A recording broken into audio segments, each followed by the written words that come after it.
प्यारे बच्चों, आज हम लोग क्षेत्रमिति में आयत और वर्ग के परिमाप निकालने के लिए सूत्र का निगमन करेंगे। इसके लिए हम एक उदाहरण को लेते हैं।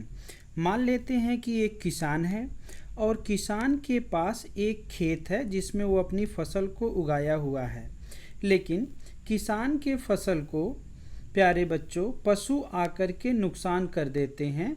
तो किसान सोचता है क्यों ना अपने खेत के चारों तरफ एक तार लगा दिया जाए, लेकिन किसान के सामने ये समस्या आती है कि कितना मीटर लंबा तार लेना पड़ेगा। इसके लिए किसान अपने खेत के चारों तरफ की दूरी को मापता है, जिससे उसे पता चल जाता है कि उसे कितना मीटर लंबा तार लेना है। इसका मतलब ये हो गया, खेत के चारों तरफ की दूरी कुल तार की लंबाई के बराबर है और खेत के चारों तरफ की दूरी को ही इस खेत का क्या कहेंगे, परिमाप कहेंगे। तो इसका मतलब हम लोगों को ये पता चला कि एक बंद समतल आकृति है, उसके चारों तरफ की दूरी की माप को ही परिमाप कहते हैं। प्यारे बच्चों, अब हम लोग आयत और वर्ग का परिमाप निकालने के लिए सूत्र का निगमन करेंगे।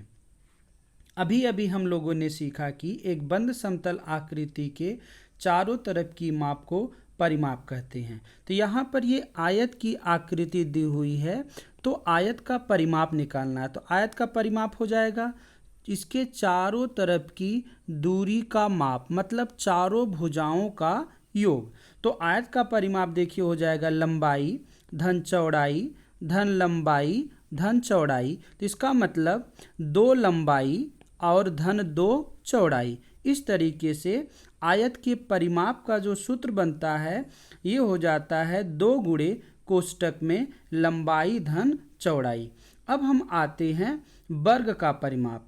तो ये वर्ग की आकृति दी हुई है, तो वर्ग का परिमाप भी क्या हो जाएगा, चारों भुजाओं का योग। तो चारों भुजाओं का योग के लिए क्या होगा, देखिए भुजा धन भुजा धन भुजा धन भुजा। तो भुजा को कितनी बार जोड़ा जा रहा है प्यारे बच्चों, 4 बार।